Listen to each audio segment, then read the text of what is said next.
repete insistente que Deus é amor.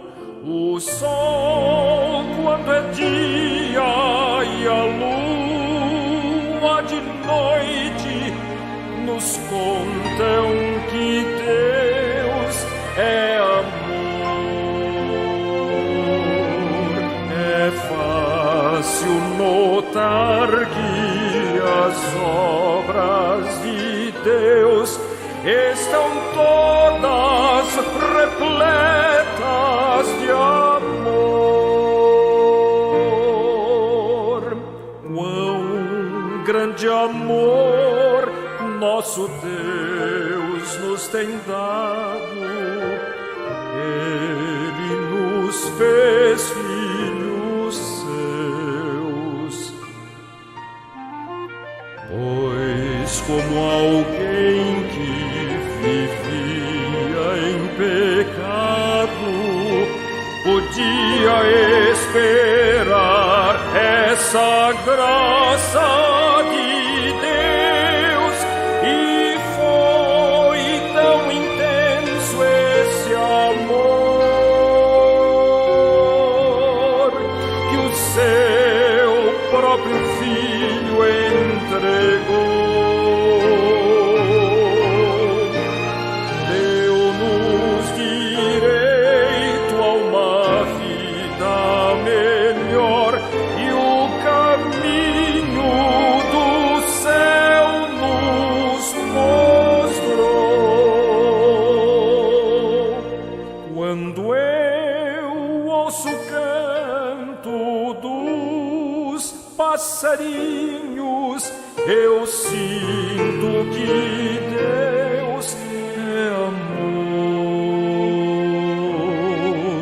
A espuma das ondas que vão e que voltam insiste em lembrar-nos que Deus é amor. O sol quando é dia e a lua de noite nos contam que Deus é amor. É fácil notar que as obras de Deus estão todas repletas de amor. Quão grande amor nosso Deus nos tem dado. Ele nos fez filhos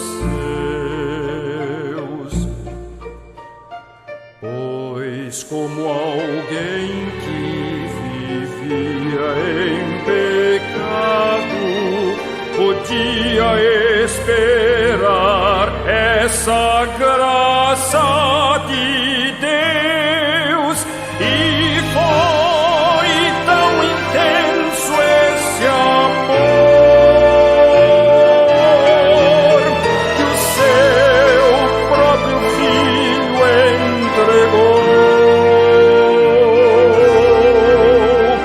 Deu-nos direito a uma vida melhor e o caminho do céu nos mostrou. E o caminho do céu nos mostrou.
Olá, tudo bem?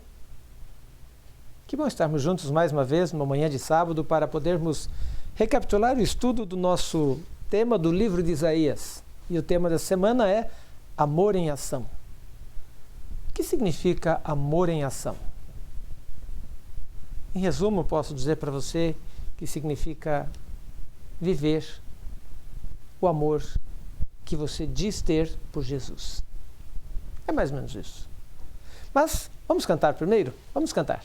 Quero cantar com você o hino número 324, Mãos. Vamos cantar juntos? Cante conosco.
Vamos orar.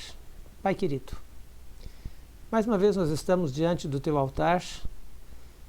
Viemos aqui para adorar-te, para aprender um pouco mais a Teu respeito e para louvar o Teu nome. Por isso, queremos nos colocar em Tuas mãos. Quero colocar esta igreja que está participando desse culto em Tuas mãos, para que possam sentir-se amparados, abraçados pelo Teu amor e pela Tua graça, e possam aprender um pouco mais a respeito do Teu grande amor para conosco, pecadores. que o Teu Espírito Santo fale através dos meus lábios e que o Teu Espírito Santo também ilumine a mente de todas as pessoas que estarão assistindo essa programação, para que pela Tua graça e pelo Teu amor e misericórdia possam aprender e conhecer-Te melhor. Pai querido, participa conosco desse estudo agora. Pedimos em nome de Jesus. Amém. Muito bem. O verso para memorizar está em Isaías 58, verso 10, e diz o seguinte: se abrirem o seu coração aos famintos e socorrerem os aflitos, então a luz de vocês nascerá das trevas e a escuridão em que vocês se encontram será como a luz do meio-dia. Bem, eu quero começar a lição um pouquinho diferente. Vou começar com um tema um pouco diferente hoje. Eu quero levar você para o capítulo 51, que é a parte de segunda-feira da nossa lição. Isaías 51, aliás, 55, verso 1, perdão. Isaías 55, verso 1. Aqui tem um convite. Isaías faz um convite, quer dizer, Deus faz um convite através de Isaías. Veja o convite que ele está fazendo para você hoje. Ah, todos vós que tendes sede, vinde às águas. Vós que não tendes dinheiro, vinde, comprai e comei. Sim, vinde, comprai sem dinheiro, sem preço, vinho e leite. Todos vocês que tendes sede, todos vocês que têm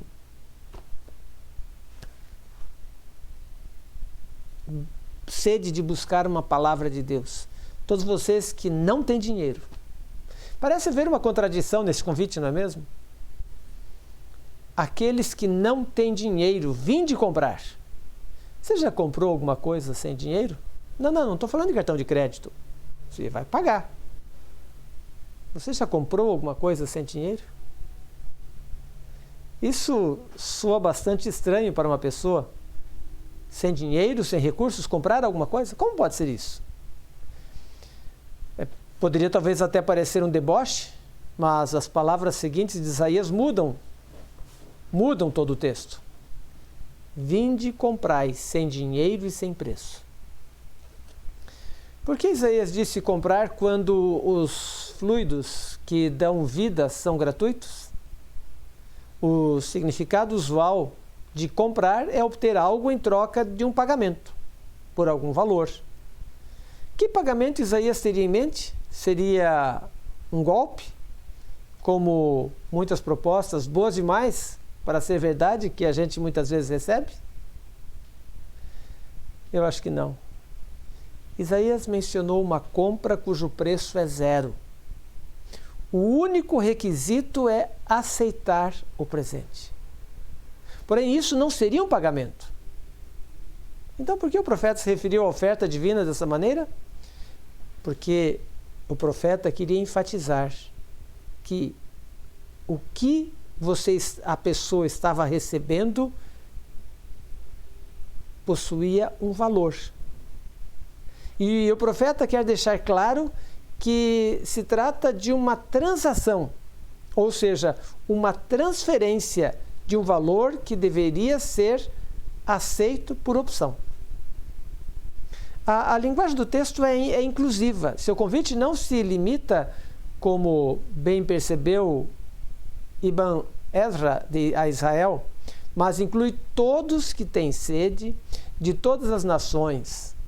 A sede e a fome aqui saciadas pelo banquete parecem estar associados à linguagem contrária de Amós 8:11, em que Deus avisa que iria enviar fome e sede da sua palavra sobre a terra.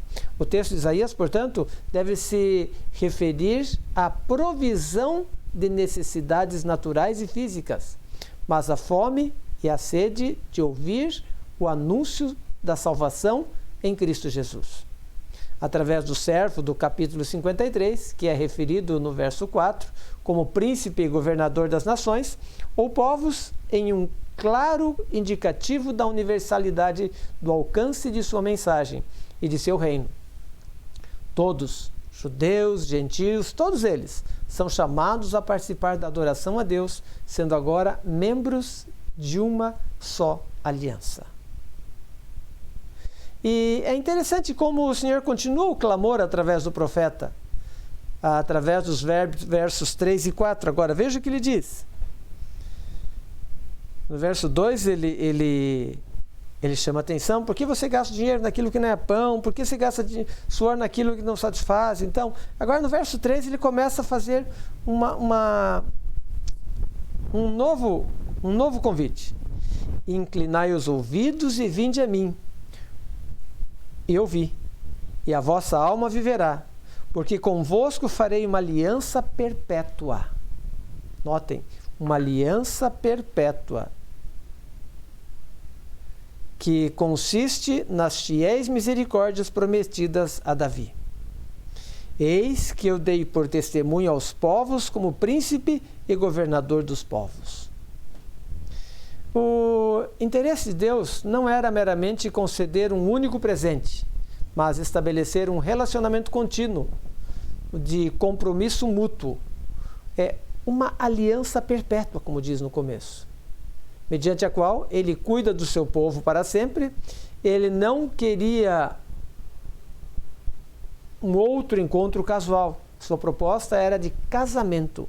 Um presente seria muito maior que simplesmente água, vinho e leite. Para saber que tipo de relacionamento o Senhor tinha em mente, basta nós lembrarmos o que Deus fez por Davi. Lembra, quem era Davi? Um pastor de ovelhas. Quem Davi se tornou? O pastor de toda a nação de Israel, liderando um império como príncipe e como governador dos povos. Por quê? Sabe por quê? Porque Deus o amava. No tempo de Isaías, o Senhor igualmente era motivado pelo amor.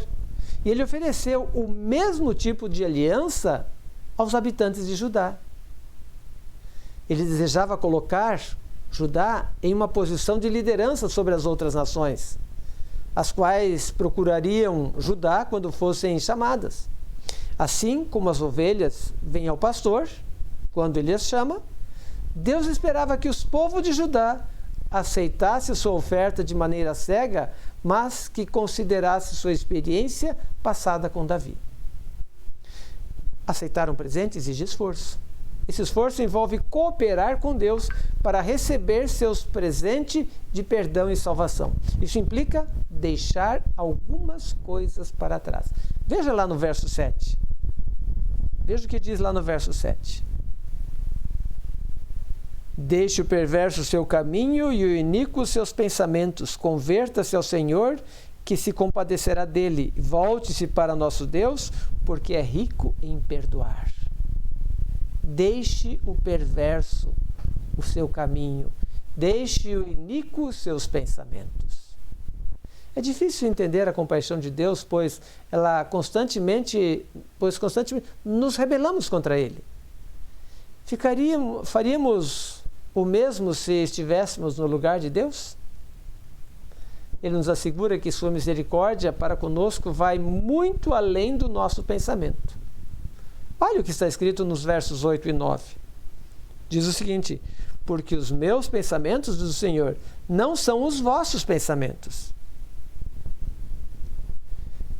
nem os vossos pensamentos, nem os vossos caminhos, os meus caminhos, diz o Senhor. Porque assim como o céu é mais alto do que a terra, assim são os meus caminhos mais altos do que os vossos caminhos, e os meus pensamentos mais altos do que os vossos pensamentos.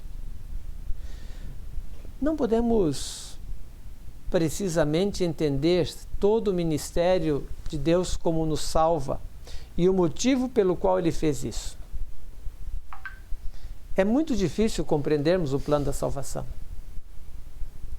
Só precisamos aceitar esse presente.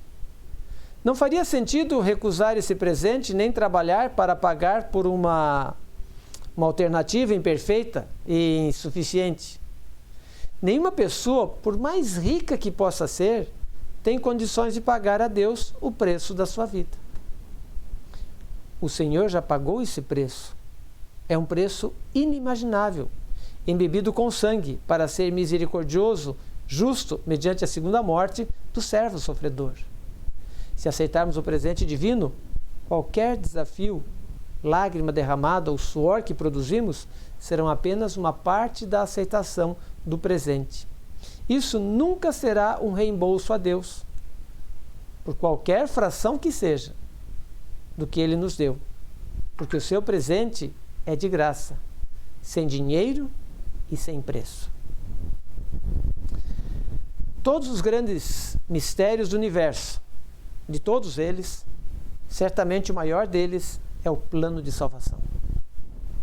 Um mistério que mal podemos começar a entender. Você pode ver isso em Efésios, no capítulo 6, verso 19.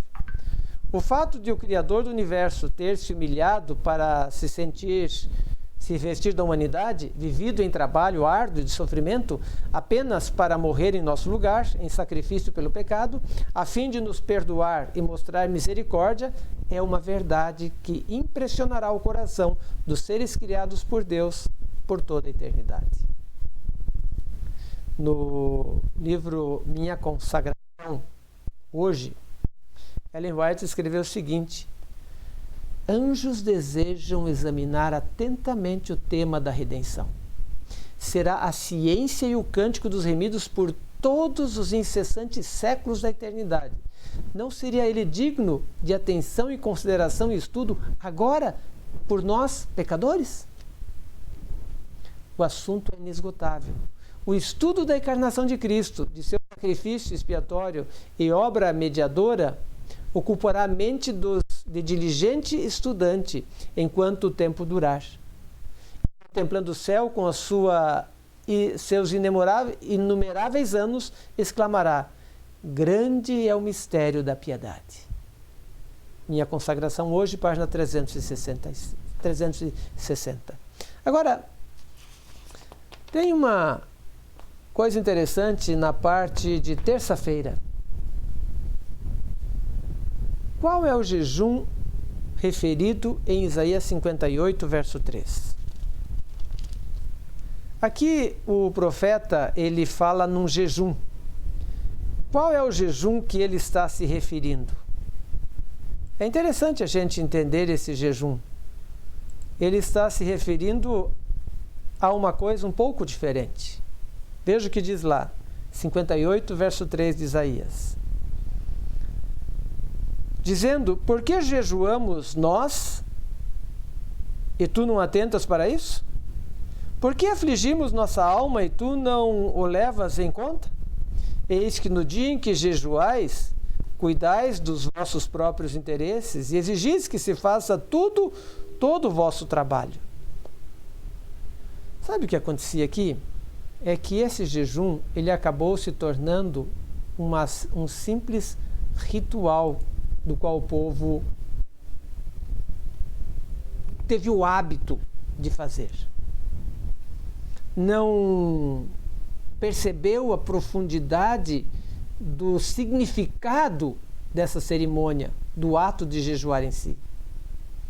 Ali não havia nenhum significado para o povo. Eles faziam aquilo simplesmente mecanicamente.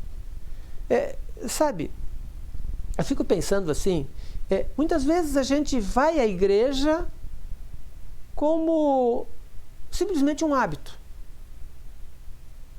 Vai, assiste, volta, fica em casa, vai fazer as nossas atividades, mas a nossa ida à igreja, nosso momento de comunhão com Deus, não faz absolutamente nada na nossa vida.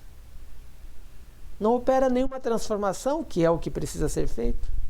É apenas um ritual, sem significado algum. O Senhor prometeu que as pessoas que forem justas e guardarem o sábado e preservarem as mãos de cometer algum mal, seriam abençoados. Em Isaías 58, ele desenvolve esse tema combinando com uma severa repreensão contra os habitantes de Judá pela hipocrisia religiosa deles. Enquanto Isaías 56 se refere ao sábado semanal, o capítulo 58 fala sobre a observância do dia da expiação. Este era o único sábado cerimonial em que todo o trabalho era proibido, como no sábado semanal do sétimo dia. e que as pessoas deviam afligir a sua alma, o que incluía o jejum. Era o dia da expiação. O dia da expiação era a data mais sagrada do ano litúrgico israelita. Era o único dia em que o sumo sacerdote tinha permissão para entrar no lugar santíssimo do templo. E ao ele aspergir o sangue sacrificial, ele purificava ritualmente todo o santuário dos pecados e das impurezas rituais dos israelitas até ali. Como resultado, os israelitas que demonstrassem lealdade a Deus, ao guardar esse sábado e se humilhassem mediante a abnegação, recebiam a purificação final de suas transgressões. Isto é, os pecados que o Senhor já havia perdoado mediante as suas ofertas prefiguravam agora o sacrifício de Cristo, eram finalmente apagados totalmente. As pessoas não precisavam ser perdoadas novamente. Em vez disso, o ritual do dia da expiação mostrava que a justiça de Deus ao perdoar os pecados estava sendo confirmada diante de Deus. O Senhor era justo ao justificar aqueles que tinham a fé. O dia da expiação, no 10º dia do 7º mês, era o dia do julgamento anual dos israelitas. Nessa ocasião, o israelita que não se abstivesse do trabalho, nem afligisse a sua alma, era separado dos justos, era eliminado ou destruído por Deus. É nesse cenário solene que é feita a repreensão de Isaías 58. Ele começa com uma declaração: clama a plenos pulmões, não te detenhas, no verso 1. Ergue a tua voz como trombeta, anuncia ao meu povo que a sua transgressão é a casa de Jacó e seus pecados. Essa afirmação é irônica por duas razões. Primeiro, no primeiro dia do 7º mês, 10 dias antes do dia da expiação, havia um memorial com sonido de trombetas e uma santa convocação. Isso você pode ver lá em Levíticos, no capítulo 23. Isso dava início à temporada festiva do 7º mês. Uma preparação para o dia da expiação. E em Isaías 58, verso 1, quando diz que clamar com voz de trombeta, é porque Deus ordenou ao povo, ao profeta, que repreendesse o povo com uma voz de trombeta, para que ele ficasse atento ao que estava acontecendo. Em segundo lugar, os termos hebraicos usados para transgressão e pecado são empregados na mesma ordem que aparece em Levítico 16, que diz que o sumo sacerdote removia esses males no dia da expiação. E mesmo nessa ocasião solene, quando o sumo sacerdote removia do santuário os pecados do povo, os contemporâneos de Isaías continuavam cometendo as mesmas falhas. Porque isso acabou se tornando uma simples cerimônia ritualista. Era algo ritual que não havia muito significado espiritual para o povo mais. Os moradores de Judá estavam seguindo as instruções de Deus quanto à prática de afligir a alma no dia da expiação. Porém, ao mesmo tempo, eles procuravam satisfazer a sua própria vontade, tratando os seus negócios, seus interesses durante o sábado, oprimindo os trabalhadores, discutindo com outros e até mesmo ferindo o próximo. Isso era exatamente o oposto da prática à justiça, guardar o sábado e preservar as mãos, incluindo os punhos, de cometer algum mal. Se isso era que os habitantes de Judá consideravam um dia de jejum, só porque exibiam uma atitude falsa de humildade, Deus não queria ter parte nisso. Deu para entender? É a sinceridade, a honestidade, sem hipocrisia. O Senhor não estava anulando o mandamento de afligir a alma, de abster-se de trabalhar no dia da expiação. Em vez disso, no restante de Isaías 58, ele explicou o verdadeiro significado do jejum e do descanso sabático. Ambas práticas que ajudam a ser submissos diante do Criador e provedor dos alimentos, humilde para com os outros, jejuar, descansar, tornar todos iguais. Ninguém come mais o melhor, nem realiza um trabalho mais importante do que o outro quando se abstém de comer e trabalhar. A humildade é crucial para o nosso relacionamento com Deus, que mora junto com o contrito e abatido de espírito, como diz Isaías 57:15.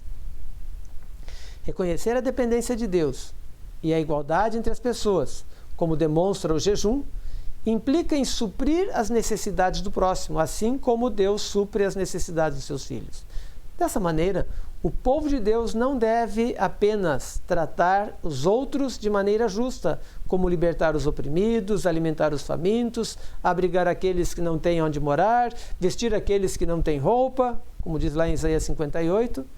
Deus é generoso com aqueles que são generosos, prometendo-lhes bênçãos maravilhosas, restauração, orações respondidas, orientações e satisfação. Existe uma estreita relação entre a guarda do sábado e o nosso relacionamento com Deus.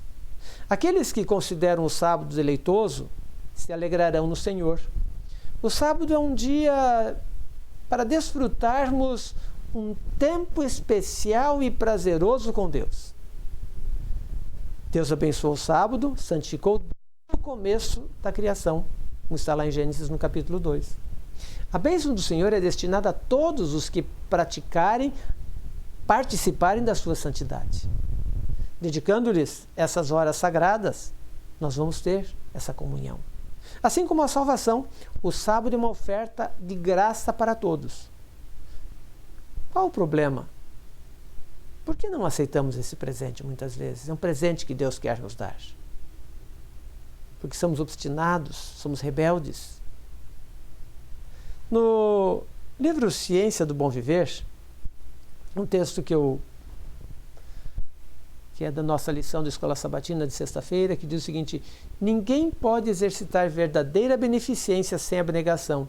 Unicamente por uma vida de simplicidade, de renúncia e estrita economia, nos é possível realizar a obra a nós designada como representantes de Cristo. O orgulho e a ambição mundanos precisam ser expulsos de nosso coração. Em toda a nossa obra, o princípio do altruísmo revelado na vida de Cristo tem que ser desenvolvido. Nas paredes da nossa casa, nos quadros, na mobília, devemos ler: recolhe em casa os pobres e os desabrigados. Em nosso guarda-roupa, devemos ler: cum veste-o nu. Na sala de jantar, na mesa, coberta com abundante alimento, devemos ver traçado: reparte o teu pão com o faminto.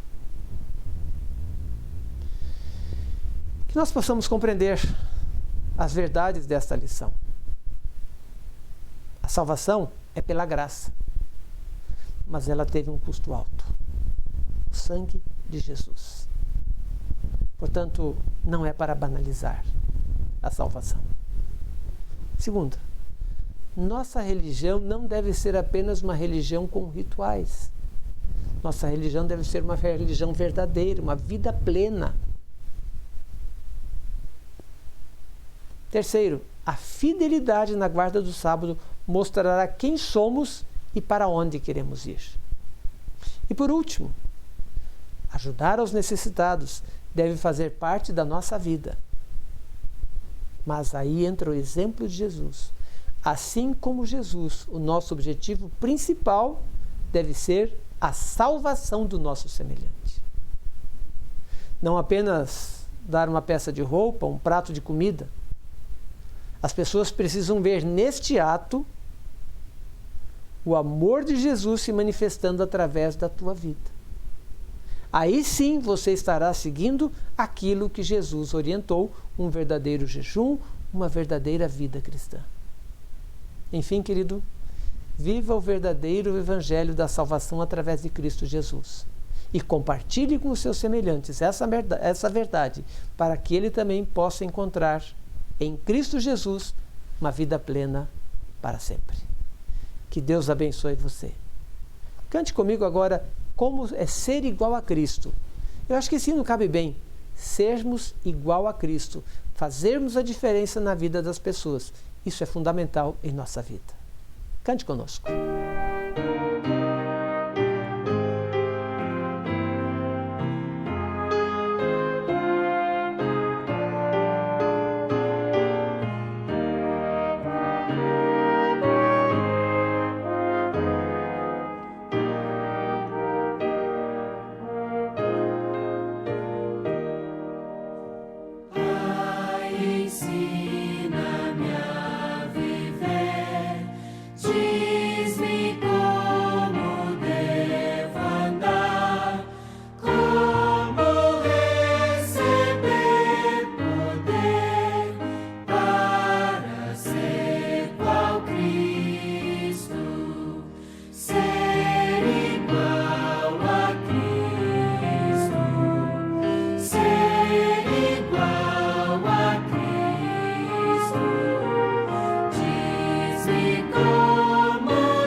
Vamos orar.